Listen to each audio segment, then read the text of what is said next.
Assalamualaikum, selamat datang di channel kajian eksklusif, tempat ceramah dan video seputar Islam. Untuk mendukung channel ini, silakan klik tombol subscribe, like, komen, dan share link video ini ke media sosial kamu ya. Semoga kita semua mendapat pahalanya. Jazakumullahu khairan.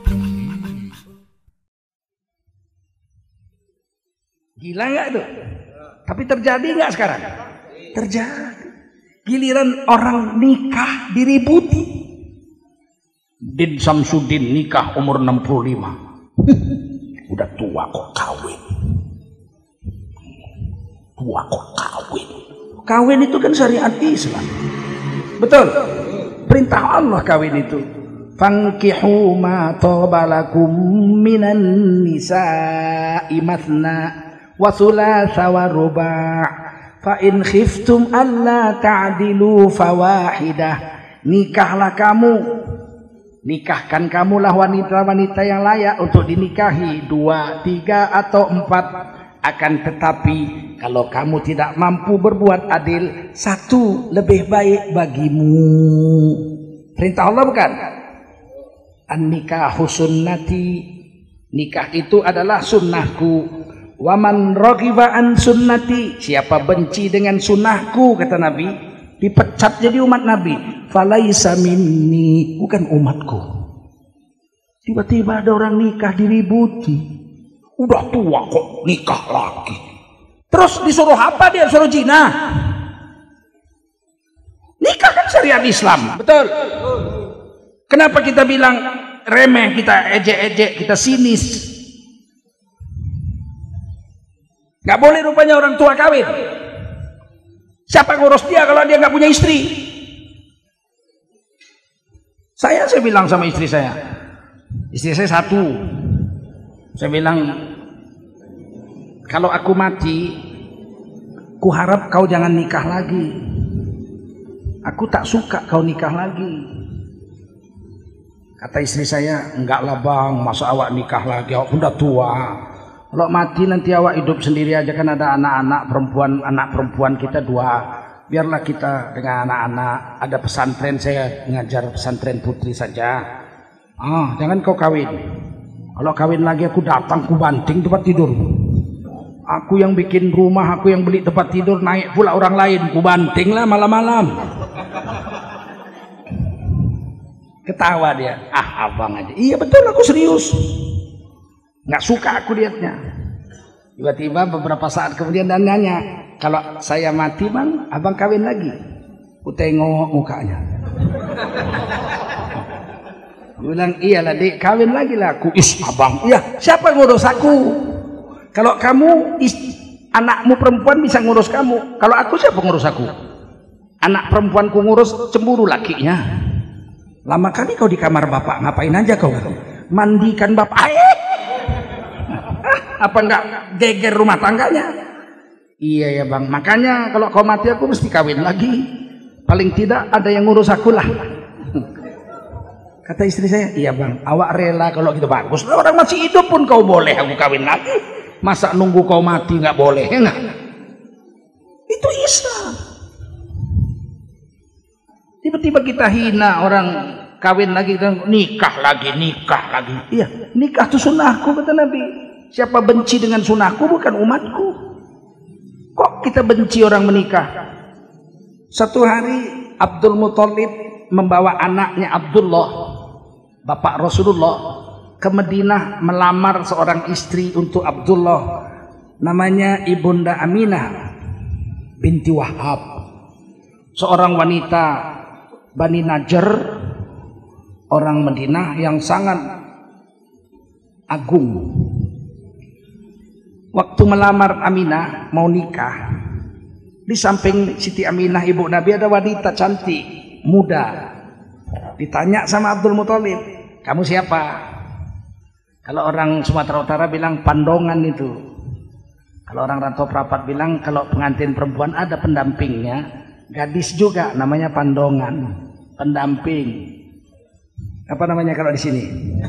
Dayang, bukan dayang lah. Kawannya atau saudaranya juga. Maka Abdul Muthalib tanya, kamu siapa? Saya Hanah, sepupunya Aminah. Sudah kawin? Belum. Kalau begitu, maukah kau kawin dengan aku? Ditengok oleh ibu Hanah. Abdul Muthalib ganteng, kakeknya Rasul, tinggi besar, tampan. Mau? Padahal waktu itu Abdul Muthalib umurnya 80 tahun. Maka menikahlah dua-duanya di situ. Sayyid Abdullah bapak Nabi nikah dengan Siti Aminah, Abdul Muthalib nikah dengan Hanah. Pulang sama-sama bawa istri. Yang satu umur 25, Sayyid Abdullah, Abdul Muthalib umur 80. Sama-sama punya anak. Selisih hari aja. Anaknya Abdul Muthalib namanya Sayyidina Hamzah.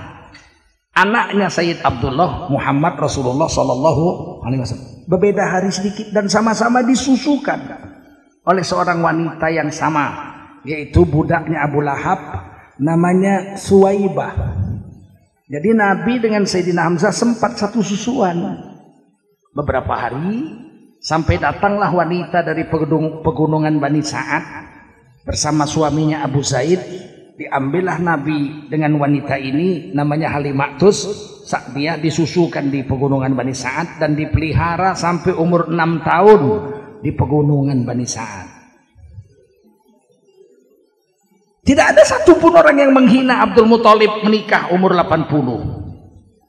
Kenapa ulama kita Profesor Dr. Din Samsudin nikah umur 60-an dimaki-maki, dihina? Padahal itu kan syariat Islam. Menghina syariat Islam, benci dengan nikah, sunnah Nabi, dicoret Nabi, bukan umatku, kata Nabi. Betul? Kenapa berani kita menghinanya? Cerai, A'agim cerai, ribut. Dulu waktu A'agim nikah lagi ribut se-Indonesia, dimaki-maki. Sekarang dia cerai, ribut lagi. Nah, ulama kok cerai? Ulama nikah nggak boleh, ulama cerai nggak boleh.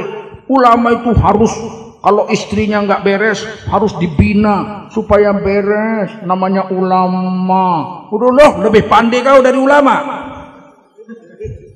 Ulama lah yang dia sendirilah yang tahu keadaan rumah tangganya. Betul? Cerai itu syariat Islam. At-talaqu marratan. Itu cerai ada dua kali. Itu kan Quran yang bilang itu, cerai 2 kali, boleh cerai dan tidak haram. Abghadul halal indallah at-talaq. Perbuatan halal yang Allah benci adalah cerai, berarti halal. Apakah orang yang bercerai itu aib? Tidak. Nabi Ismail cerai. Nabi Ismail datang Nabi Ibrahim, dibilang ganti kosen pintu kau ini melalui istrinya. Artinya apa? Ceraikan istri kau ini, nggak beres, diceraikan. Nabi Ismail menceraikan istrinya atas perintah bapak beliau Nabi Ibrahim. Berani bilang Nabi Ismail nggak beres? Berani? Nabi Muhammad pernah menceraikan istrinya, Siti Hafsah binti Umar bin Khattab radhiyallahu anhuma. Dinikahi Nabi, Siti Hafsah jadi istri Nabi. Kemudian diceraikan Nabi. Kemudian dirujui Nabi. Berarti nikah itu sunnah Nabi, cerai itu sunnah Nabi, rujuk itu sunnah Nabi. Tiga-tiganya itu syariat Islam. Betul? Kenapa dicaci? Banyak PKI di negeri ini. Nggak sadar orang Islam dicuci otaknya. Benci dengan syariat Islam. Orang nikah dibencinya, orang nikah dihinanya, orang cerai dihinanya, orang rujuk, balik lagi, rujuk lagi. Rujuk itu syariat Islam kok. Giliran artis berzina, diam aja dia. Biasa, namanya artis. Biasa. Emang kalau artis berzina, sunat muakkad hukumnya? Hah? Sunat muakkad apa haram? Apa bedanya ulama sama artis? Kalau dia berzina sama-sama berdosa kok, betul? Lebih baik dia nikah. Nggak mau dia nikah, beredar videonya kemana-mana, masih dipakai juga, masih dipuja-puja juga. Ini banyak rusak otak orang Islam ini. copot baut otaknya 3 itu, goncang. Sama agamanya sendiri benci, sama orang yang menjalankan agamanya dia menghina. Giliran orang menghancurkan agamanya, dia diam saja. Jangan sampai yang duduk dan mendengar ceramah ini berada dalam golongan orang-orang yang mencaci maki agama dengan sengaja karena mengikuti nafsu bejat yang ada di hatinya. Siap? Siap. Saya prihatin betul itu. Bencong dibela, pezina dibela, dijaga polisi lagi. Aduh. Ada lonte ketangkap, 1 kali main 80 juta, masuk koran, sudah ditangkap polisi, sudah dipanggil polisi diperiksa, dan sudah ditahan celana dalamnya. Pezinanya lepas celana dalamnya dijaga. Untuk apa celana dalamnya ditahan?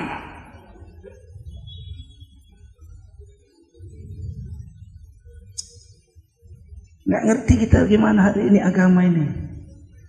Kami masih hidup. Sudah seperti ini kerusakan agama di Republik Indonesia ini. Bagaimana ulama-ulama sudah mati? Bagaimana kerusakan yang akan datang 50, 60 tahun, 70 tahun yang akan datang? Kalau kita semua tidak bangkit menjadi para khalifah agama Allah di muka bumi ini. Siap? Sedih. Akun-akun ulama yang nonton 7.000, 3.000, 10.000. Akun-akun pelacur, cuman cerita dia jinah. Saya main sama si gemuk begini, main sama orang kurus begini, main sama orang hitam begini. Jutaan yang nonton.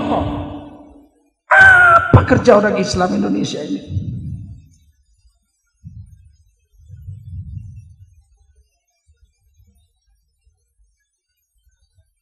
Bagaimana agama mau hidup di negeri ini kalau begini model kita orang Islam? Mulai hari ini kita mesti berubah. Siap? Kenapa berubah? Karena kita adalah khalifah Allah di muka. Wa rafa'a ba'dakum fawqa ba'din darajat. Sebagian kamu ditinggikan derajatnya, mengalahkan yang lain. Sebagian kamu direndahkan derajatnya, mengalahkan yang lain. Kita ini sama-sama khalifah Allah, tapi derajat tidak sama. Ini hari ini itu diracunkan. Dia manusia, kita juga manusia. Ya tapi derajat beda. Itu yang disembunyikan sama musuh-musuh agama ini. Imam Syafi'i bisa dihinanya. Jangan ikut-ikut Syafi'i. Dia manusia, kita juga manusia. Memang sama-sama manusia, tapi derajatnya beda, bos. Betul. Imam Syafi'i hafal 600.000 hadis. Kau 6 aja salah baris. Imam Syafi'i itu khatam Quran kalau bulan Ramadan sekali malam sekali siang, 60 kali khatam dalam sebulan Ramadan. Kita selembar pun nggak tamat.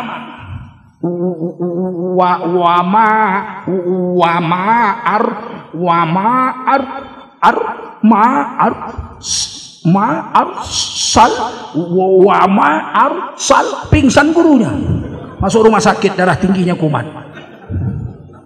Merasa kita sama Imam Syafi'i sama, tak tahu diuntung manusia. Kita sama-sama khalifah Allah, wajib beragama Islam, menjalankan agama Islam dan mendakwahkan agama kepada semua orang. Tapi derajat tidak sama di antara kita.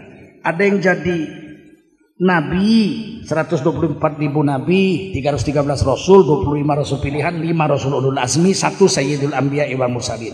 Ada yang jadi ulama, al-ulama warasatul anbiya. Pewaris nabi itu ulama. Tidak semua kita jadi ulama. Ada yang menjadi penghafal Quran, qari, penghafal Quran, hufaz. Para hafiz Quran itu sama dengan kita itu derajatnya? Enggak sama lah, dia masuk kubur. Nggak berani kuburan itu, tanah itu memakan jasadnya sampai hari kiamat, karena dia hafal Quran. Tak busuk mayatnya sampai hari kiamat. Kita 4 hari meletus perut. Kita lebih banyak baca Quran daripada baca Quran. Penghafal Quran itu dikubur tidak busuk jenazahnya. Sama dengan kita itu? Tidak sama. Sama-sama khalifah, betul, derajat tidak sama. Ada yang jadi mujahid, pembela agama, mati membela agama. Sama dengan kita itu. Di Afghanistan, waktu perang melawan Uni Soviet, segala macam anak-anak muda itu ikut perang. Gak ada lagi yang sekolah, perang semua. Kadang-kadang dalam peperangan itu tertembak beberapa orang Islam, mati, ditinggal aja, tinggal. Malam-malam dirayapi, mayat-mayat itu yang Islam diambil, mau dikuburkan. Saya tanya, dari mana kau tahu mayat-mayat itu orang Islam? Kan malam gelap, pakai lampu ketahuan sama Soviet. Dari wajahnya. Kalau ditelungkup, dibalikkan jenazah itu, wajahnya itu terang benderang macam lampu. Berarti orang Islam yang mati syahid bercahaya wajahnya. Kami angkat, kubur satu lubang. Kan nggak dimandikan orang mati syahid. Pakai baju-bajunya itulah berdarah-darah, kubur. Setelah Uni Soviet kalah, angkat kaki, maka tentara-tentara Afghanistan ini mencari kuburan-kuburan kawan-kawannya. Dibongkar, mau dipindahkan kuburannya ke kota supaya bisa diziarahi. Belum ada yang busuk. Beberapa tahun sudah dikubur, ada yang ketawa lagi. Mati ketawa. Apa yang dia lihat? Mayat bisa mati tertawa begitu.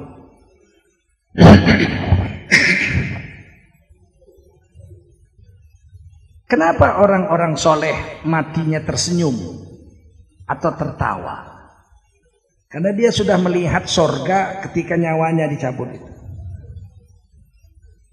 Falaula idza balagatil hulqum wa antum hina idzin tanzurun. Saat nyawa manusia sudah sampai di lehernya hampir mati, ghar-gharah sakratul maut.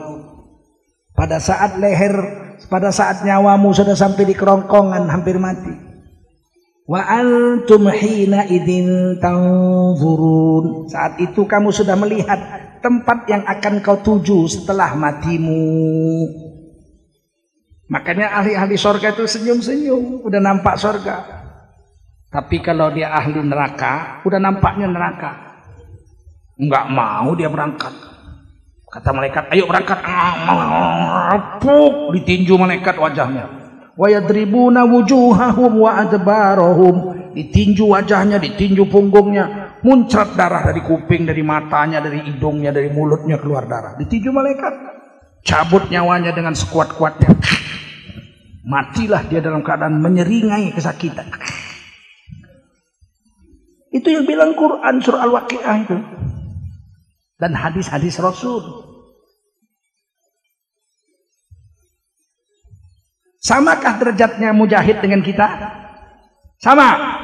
Tidak. Jangan merasa kita semua sama-sama manusia. Sama-sama manusia. Tapi ada yang kafir, ada yang beriman. Betul?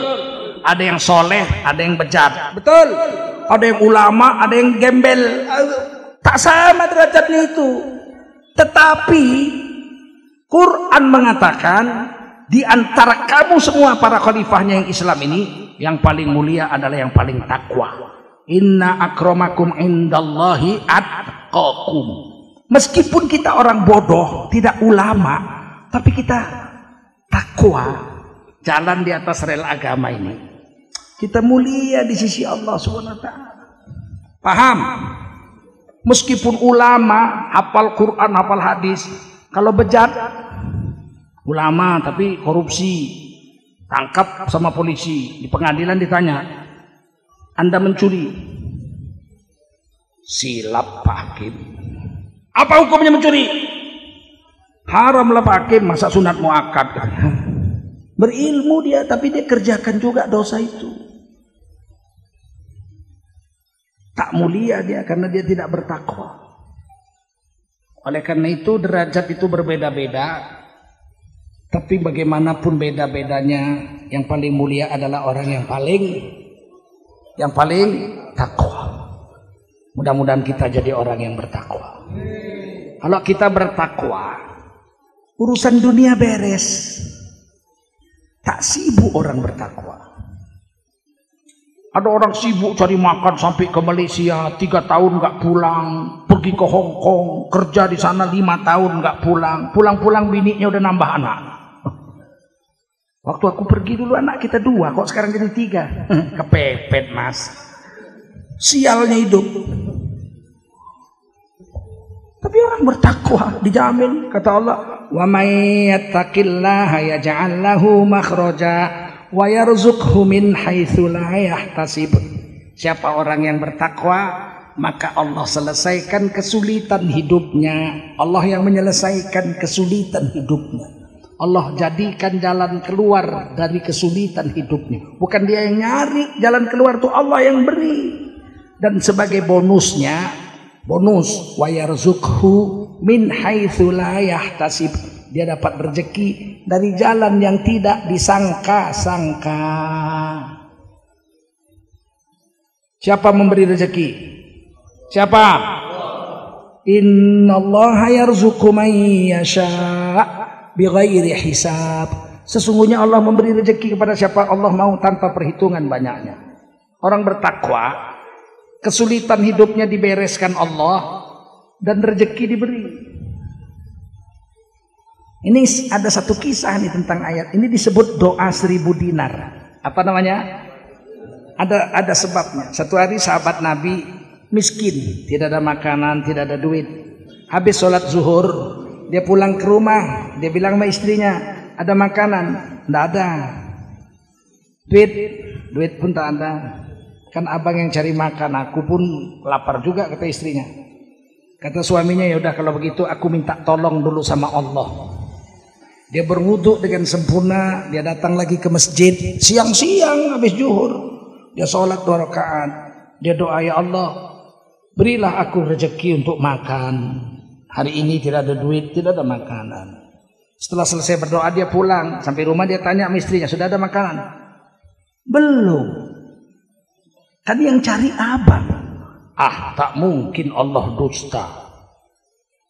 Wasta'inu bisabri wassalah. Minta tolonglah dengan sabar dan sholat. Tak mungkin Allah dusta.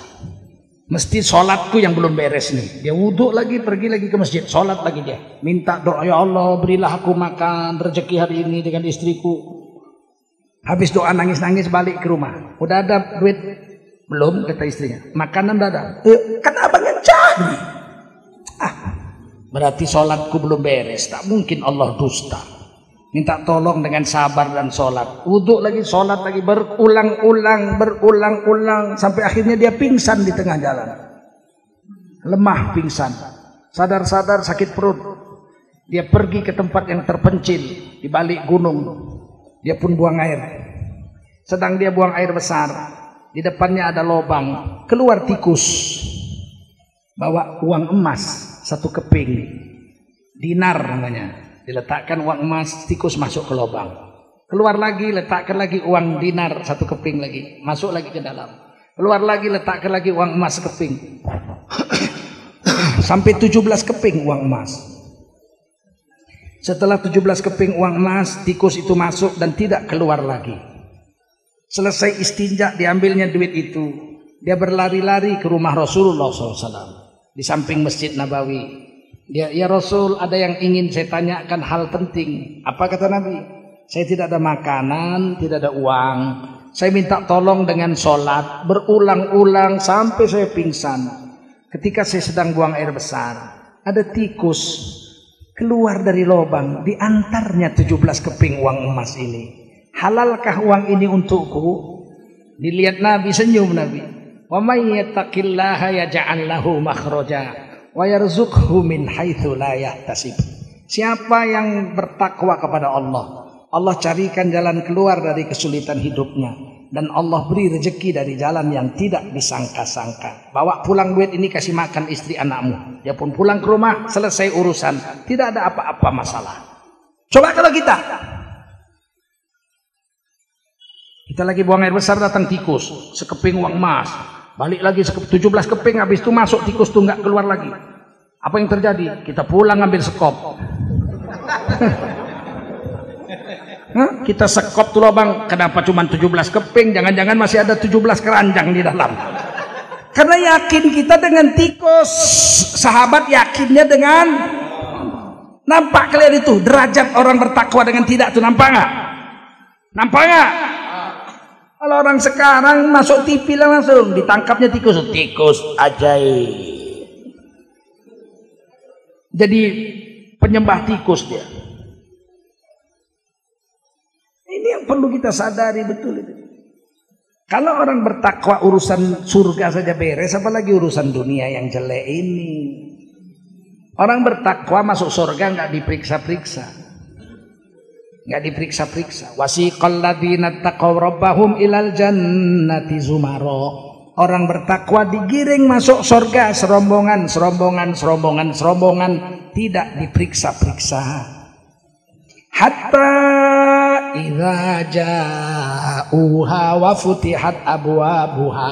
Sampailah penduduk surga itu di depan pintu surga, barulah pintu surga itu dibuka. Yang membuka Nabi Muhammad sallallahu alaihi wasallam. Kalau neraka lain, pintunya udah terbuka sekarang. Kalau surga pintunya tutup, nanti Nabi Muhammad yang buka.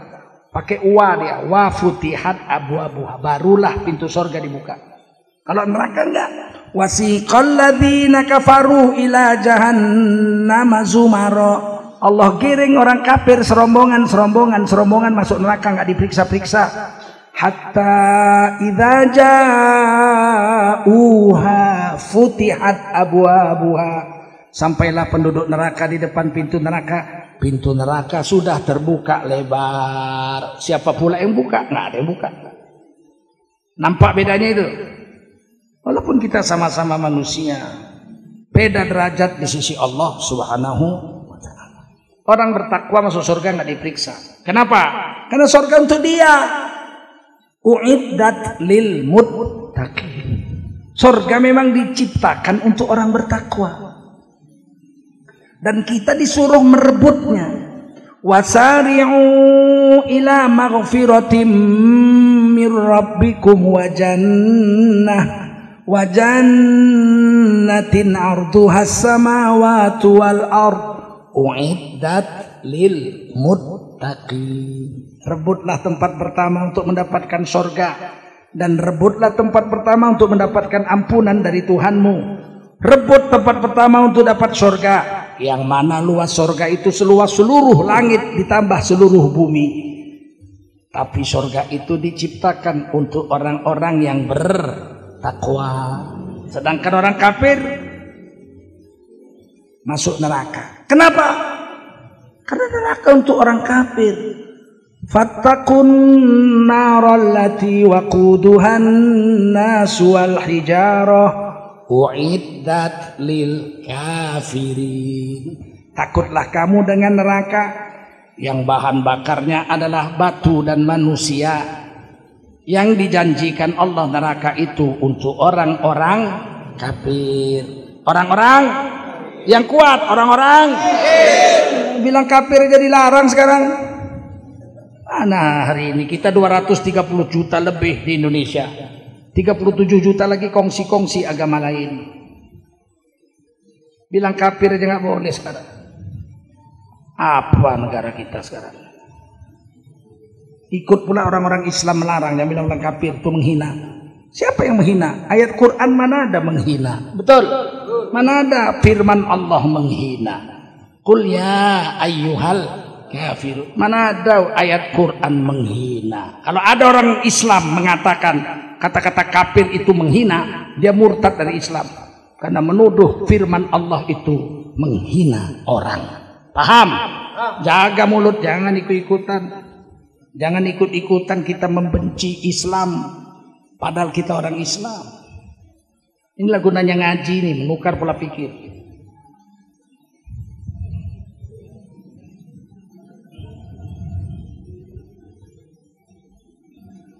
Oleh karena itu, hiduplah dengan agama saja. Mau makan cara agama saja. Apa yang dimakan? Kulu mimma fil ardi halalan thayyibah. Yang ada di bumi ini makan. Jangan mimpi yang ada di langit kau mau makan. Mimpi-mimpi. Ada yang bisa makan makanan langit. Bani Israel 40 tahun makan manna wa salwa. Buka kemah ada madu dan daging burung 40 tahun. Siti Maryam, ibu Nabi Isa dikurung dalam kamar. Lupa Nabi Zakaria kasih makan. Turun makanan dari langit. Penuh satu kamar makanan. Kata Nabi Zakaria, ya Maryam, qala ya Maryam, anna laki hadha. Oh Maryam anakku. Beliau dipelihara oleh pamannya Nabi Zakaria. Beliau bapak beliau Imron, imam besar Masjid Al-Aqsa, tapi wafat waktu beliau masih dalam kandungan. Oh anakku, pamannya ini Nabi Zakaria. Dari mana makanan banyak betul di kamarmu ini? Padahal kunci di tanganku, ini kamar dikunci. Kamu gadis pingitan. Kenapa ada makanan di kamarmu? Qalat huwa min indillah. Kata Siti Maryam, makanan ini diantar Allah dari sorga. Innallaha yarzuqu man yasha bighairi hisab. Sesungguhnya Allah memberi rezeki kepada siapa Allah mau tanpa perhitungan banyaknya. Wanita solehah yang dikurung lupa bapak pamannya memberi makan, datang makanan dari langit. Kalau istri kita ini wanita solehah kita kurung, pasti rezeki datang dari jalan yang tidak disangka-sangka. Kenapa sekarang kita susah cari makan? Bini kita nggak kita kurung, pergi ke sana sama tukang ojek lagi, 70 kali ngerem. Bini kita itu di rem tukang ojek tuh, cengit. Macam mana rezeki mau datang? Saya teringat orang pelihara lembu. Dikurungnya lembunya. Sama majikannya dikurung lembu. Apa yang terjadi? Majikannya mengarit rumput. Dikasih makan tuh lembu. Saya melihat terkejut. Ya Allah, lembu aja dikurung, datang rumput. Majikannya yang ngantar. Kalau istri kita kurung, Allah majikan kita akan datang kasih rezeki. Kenapa rumah tangga orang Islam sekarang susah kali cari makan? Bininya rusak. Paham? Saya udah tua ini, udah jenggot udah putih. Istri saya nggak pernah keluar rumah kecuali dengan saya. Belanja ke pasar pun seumur hidup istri saya nggak pernah. Tak saya kasih, saya yang belanja. Nggak ada, saya ada asisten saya tukang belanja. Nggak pernah susah mikirkan duit. Tapi kita hari ini nggak yakin dengan cara Allah menyelesaikan masalah. Kita menyelesaikan masalah pakai akal kita. Nggak dikasih Allah lah jalan keluar. Coba kita dengan cara agama, hidup dengan cara agama. Allah akan beri jalan keluar dari segala kesulitan itu. Hiduplah cara agama, makan cara agama, tidur cara agama, pakai baju cara agama, masuk WC cara agama, keluar WC cara agama, masuk masjid cara agama, keluar masjid cara agama. Mati dengan cara agama. Lakinu mautakum la ilaha illallah. Ajarkan la ilaha illallah di kuping orang yang sakaratul maut. La ilaha illallah. Kalau dia bisa mati dengan ucapan la ilaha illallah di akhir kalamnya, wajiblah surga baginya. Tapi nggak mudah. Saya sudah banyak mengantarkan orang mati. Seingat saya cuma 3 kali. 3 saja orang yang saya antar mati bisa mengucap la ilaha illallah. Ratusan sudah saya antar. Di rumah sakit Islam Kuala Lumpur 35 tahun kurang lebih yang lalu, diajarkan la ilaha illallah kepada pasien yang hampir mati. Disediakan ulama untuk mentalkinkan la ilaha illallah. Dari 3.000 orang yang mati di rumah sakit itu waktu itu, hanya 3 yang mampu mengucapkan la ilaha illallah. 2.997 lagi gagal. Yang diucapnya macam-macam. Bininya Halimah, yang dipanggilnya Susi. Susi. La ilaha illallah. Susi. Kata istrinya, bang, aku Halimah, bang, istrimu, bang, Halimah. Dibukanya matanya. Hehe. Susi. Mati dia. Ada yang mati mengucap gitar. Kawan saya pemain gitar. Gitar, saya dulu pemain gitar, jago saya main gitar. Cari 10 di Medan kayak saya waktu itu susah. Gitar saya harganya 30.000. Gitar dia, talinya saja 30.000. Talinya saja. Gitar dia 2 juta harganya. Mau mati di rumah sakit. Kami datang kawan-kawannya sekolah. Dia bilang, "Pak, gitar, gitar mak, gitar." Kata mamaknya, "Macam mana gitar nak? Kau sakit nak gitar." Dibawalah gitar tuh. Begitu diletakkan ke tangannya, dipeluknya gitar tuh. "Oh, gitarku mati." Itu di depan mata kami. Kalau aku tetap main gitar, beginilah nasibku ya. Ku buanglah gitar ke sungai. Bismillah. Kata Nabi, manusia mati dengan hobinya. Manusia mati dengan hobinya. Kalau hobi kita sholat, kita mati sedang sujud. 2 sahabat saya mati sedang sujud. Tahajud malam, sujud. Azan subuh, istrinya bilang, "Bang, udah azan bang, abang kan harus ke masjid." Sujud. "Bang, udah qomat bang, kenapa bang belum bangun?" Goyang, jatuh.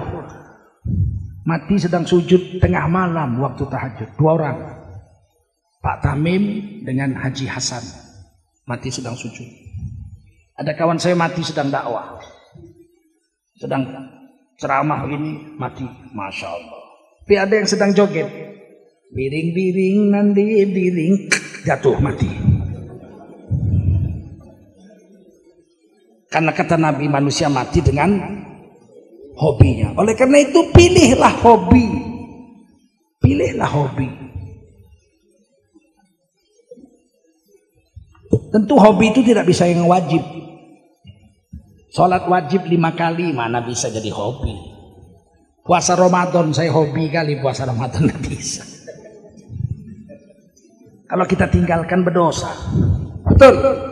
Carilah hobi yang sunnah. Zikir. Kalau kita hobi zikir 1 hari 100.000, 200.000, 300.000 kali, insya Allah mati sedang zikir. Insya Allah akan keluar dari mulutnya waktu mati. La ilaha illallah. Berapa banyak zikir sehari? Kata Allah, sebanyak-banyaknya. Wadhkurullaha katsira. Zikirlah kamu kepada Allah dengan sebanyak-banyaknya. 1.000 sedikit, 10.000 sedikit, 100.000 sedikit. Berapa yang banyak? Nabi menjelaskan, hatta takula majnun, sampai orang di sekelilingmu menyebutkan kamu gila. Itu baru banyak. Itu zikir sampai orang kampung bilang. Sampai orang kampung bilang. Datang orang dari Pekanbaru. Bapak kepala desa, ya, saya mau jumpa kawan saya, namanya Udin. Ada 10 Udin di sini. Kawan saya itu tiap hari zikir. Oh, si Udin yang gila zikir itu ya, ujung sana rumahnya tuh. Sampai orang bilang dia gila. Paham? Paham? Baca Quran, sampai orang kampung bilang dia gila. Itu gila tuh, dikit-dikit baca Quran. Duduk di bawah pohon jambu, naik sepeda motor, sampai dibilang gila Quran, gila sholawat, gila sholat tuh lain itu lain pula, dikit-dikit sholat, nanti 5 menit lagi sholat tuh, kan? Yang itu gila sholat. Kalau untuk agama, pilihlah hobi dan lakukan sebanyak-banyaknya sampai orang mengatakan kita gila. Gila sedekah, gila zikir, gila selawat, gila baca Quran, gila sholat. Nah, paham? Kalau dunia nggak ada dibilang orang gila. Itu kawan tuh gila nyangkol itu. Ntar lagi tengok lah, nyangkol tuh, nyangkol. Nggak ada dibilang gila kalau dunia. Siang malam kerja dunia, nggak ada dibilang gila. Buka warung 24 jam, nggak ada dibilang orang gila warung. Oh, buka pom bensin 24 jam, nggak ada dibilang gila bensin. Buka rumah sakit 24 jam, tak ada dibilang orang gila rumah sakit. Betul. Tapi agama dibilang gila. Dulu saya kecil mengaji. Kecil saya sudah pakai sarung dan ngaji. Kitabnya Matan Takrib.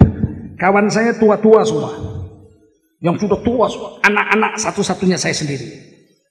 Sampai guru saya itu memanggil saya duduk di sebelahnya. Sini sayang, sini Buyung, sini duduk sebelah saya.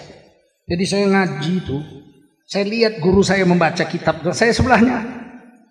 Alah nak, kecil lah kau, masih SD. Mau belajar.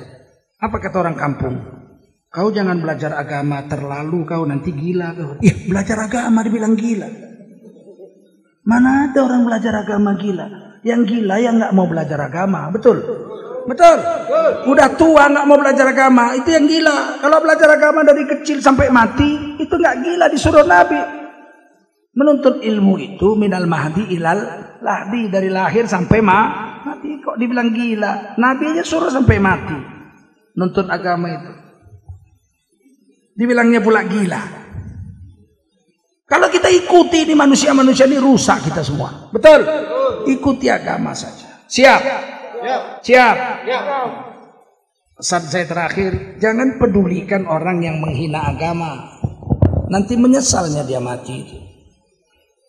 Orang-orang sekarang gara-gara dikasih duit 3 juta sebulan mau menghina agama, mau mencaci ulama, mau memaki-maki ulama, mau membela maling, mau membela koruptor, mau membela penjahat-penjahat, mau membela pelacur-pelacur. Aneh sekarang ini Pak, medsos-medsos ini. Yang diributinya radikal-radikul, radikal-radikul. Maling nggak pernah diprotesnya. Lonte-lonte nggak pernah diprotesnya. Yang diprotes ulama. Ulama nikah diprotes, ulama cerai diprotes. Betul nggak? Ulama pakai jubah serban dibilang kadrun, kadal gurun. Giliran presiden pakai jas nggak dibilangnya ke penjajah-penjajahan. Giliran ulama pakai jubah serban dibilangnya ke Arab-Arapan. Ini kan ada yang rusak otaknya. Betul? Jangan ikut-ikutan kita. Siap? Siap. Mudah-mudahan ada manfaat. Saya dengan adik-adik kita ini, adik-adik ini ada program untuk membantu pendakwah-pendakwah di wilayah-wilayah terpencil. Makanya saya tergetar juga datang saya sini 2 hari menyediakan waktu. Karena saya ini pendakwah yang sudah keliling dunia. 36 negara saya sudah dakwah. Seluruh Indonesia kecuali Maluku, Papua semua udah. Maluku aja belum. Banyak sekali dai-dai kita di wilayah terpencil itu yang memang ekonominya kasihan. Saya pernah jumpa di Sulawesi, di Kalimantan, wilayah perbatasan orang Islam cuma 20 rumah di situ. Dewan dakwah mengirimkan duit untuk mereka itu 1 bulan 1,5 juta. Dia dengan istrinya dikasih sepeda motor trail karena lewat hutan-hutan. Ketika sampai sana mereka nggak punya beras. Beras dikasih tapi habis. Saya tanya, kemana beras? Dibagi-bagilah Pak, yang 20 keluarga itu kan miskin semua. Terus kamu makan apa berapa hari ini? Diam dia, bercucuran air matanya. Makan apa kamu? Bilang makan daun Pak. Daun apa? Daun kayu. Allah, sampai kotorannya bulat-bulat macam kotoran kambing. Itu dai agama kita, dai agamamu. Di tempat terpencil makan daun. Gimana nasib mereka itu? Kita biarkan aja. Sementara kalau ditinggalnya pulang dia ke Jakarta bisa murtad semua 20 itu. Karena dikelilingnya semua orang-orang lain agama yang siap untuk memurtadkan saudara-saudara kita itu. Makanya kita harus bantu. Siap membantunya. Siap. Dia nggak cari kaya. Kalau cari kaya di sinilah di kota. Ceramah di kota dapat duit dia. Dia mau ke wilayah terpencil itu kan luar biasa. Dan agama ini rusak di kampung-kampung sekarang Pak. Kalau di kota 5 waktu azan pasti ada di masjid. Di kampung, saya pernah naik mobil dari Jakarta ke Medan, mobil pribadi, azan subuh. Saya bilang sama supir saya, kita belok ke masjid, perbatasan Sumatera Barat, Sumatera Utara. Ada masjid, kunci, gelap. Itu masjid Pak, gelap. Lewat lagi. Itu masjid Pak, gelap. Puluhan masjid kami lewati, tidak ada yang buka subuh. Akhirnya saya bilang, sudahlah, belok aja lah di masjid gelap tuh. Belok. Kami pun sholatlah dengan supir saya di teras masjid itu. Puluhan masjid tidak ada azan subuh di kampung-kampung hari ini. Tapi minuman keras ada. Di kampung pinggir gunung tempat monyet kawin, belilah minuman keras, ada dijual. Tapi masjidnya cuman Jumat saja buka. Satu hari kami pergi dakwah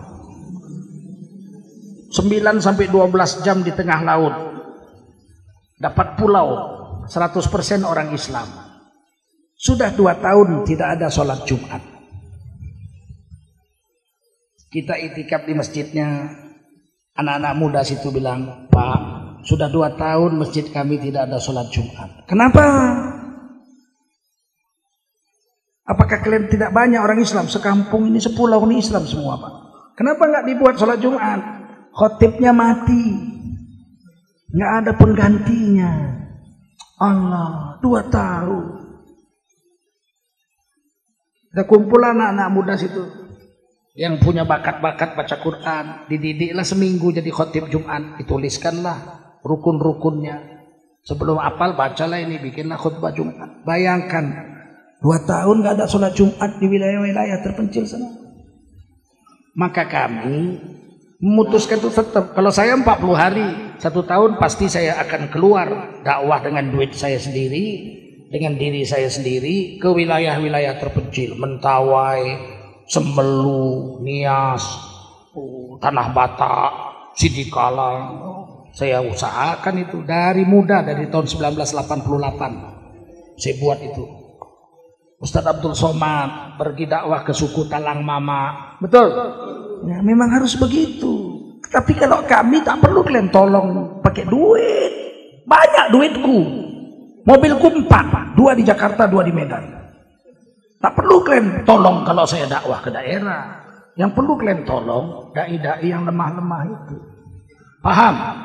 Saya pernah jumpa jemaah tabligh jalan kaki 4 bulan, makannya ubi kayu. Dipikul ubi kayu itu. Itulah bekalnya. Masak gitu, makan siang ubi kayu. Saya bilang, kalian nggak makan nasi? Diam orang. Enggak Pak, kami nggak ada uang beli nasi. Kami dibawa dipikul ubi itu. Itu yang perlu kalian bantu, yang seperti itu. Siap? Jangan duit kita untuk maksiat. 17 Agustus, peringatan kemerdekaan RI, kumpul duit, kalian nyumbang. Kerjanya bikin organ tunggal, panggil penyanyi perempuan, jogetnya lebih hot dari ulat bulu disiram bensin. Ke kanan, ke kanan, ke kanan, ke kiri, ke kiri. Kita pula yang membiayainya. Dosanya kan ikut kita menerimanya. Betul? Ya, tapi 17 Agustus Pak, bersyukur. Bersyukur bukan berjoget-joget sama laki-laki perempuan yang bukan mahram. Itu kufur, itu bukan syukur. Kufur. Betul? Apa? Hari ini duit kita untuk hal-hal yang tak ada manfaatnya untuk agama. Ngeri hidup ini. Untuk agama pelitnya bukan main. Hari Jumat lewat bakul tuh, ting 1000. Menggeser satu masjid tuh, 1000. Sebelahnya sama, ting 1000 juga. Sebelahnya ting 1000 juga. Di tengah-tengah, wah ini khotibnya nih, banyak nih. Malah nggak ngasih. Ustadz nggak ngasih, khotib. Pulang dapat amplop saya. Bagaimana agama mau maju gitu? Seandainya kita sedekah tiap Jumat 1000 nggak pernah absen, setahun itu 52 minggu, itu baru 52.000 yang dikirim untuk akhirat. 10 tahun 520.000, betul? 30 tahun 1.560.000. Itu kalau nggak pernah nggak ngasih, ada yang pura-pura tidur supaya lewat bakul tuh. Seandainya tiap Jumat ngasih 1000, 30 tahun 1.560.000, matilah dia. Sampai akhirat dia tanya sama malaikat, malaikat, apa? Aku minta sorga. Ditengok malaikat catatan amal. Kepala tuh kau. Sedekahmu cuma 1.560.000 seumur hidup. Beli tongkrongan WC aja nggak cukup, apalagi sorga. Alah, alangkah sialnya kita di akhirat. Mari kita bantu agama Allah supaya Allah bantu kita. In tansurullaha yansurkum wa yutsabbit aqdamakum. Kau tolong agama Allah, Allah akan tolong kamu. Dan tempatmu berpijak di atas bumi ini kokoh, dikokohkan oleh Allah Subhanahu wa taala. Mari siapkan bakulnya. Kita kumpulkan dana. Semua ngasih, nggak ngasih, masukkan tangan ke bakul. Niatkan di 10 juta, cuman duitnya belum ada. Dia dapat pahala 10 juta. Salatullah, salamullah, ala toha Rasulillah. Salatullah, salamullah, ala Yasin Habibillah. Salatullah, salamullah, ala toha Rasulillah. Salatullah, salamullah, ala Yasin Habibillah. Tawassalna bi bismillah wa bil hadi Rasulillah. Tawassalna bi bismillah wa bil hadi Rasulillah wa kulli mujahidin lillah bi ahlil badri ya Allah. Salatullah, salamullah, ala toha Rasulillah. Salatullah, salamullah, ala Yasin Habibillah. Ilahi sallimil ummah minal afati wan niqmah. Ilahi sallimil ummah minal afati wan niqmah wa min hammi wa min ghummah bi ahlil badri ya Allah. Salatullah, salamullah, ala toha Rasulillah. Salatullah, salamullah, ala Yasin Habibillah. Salatullah, salamullah, ala Yasin Habibillah. Allahumma salli wa sallim wa barik alaihi wa ala alihi.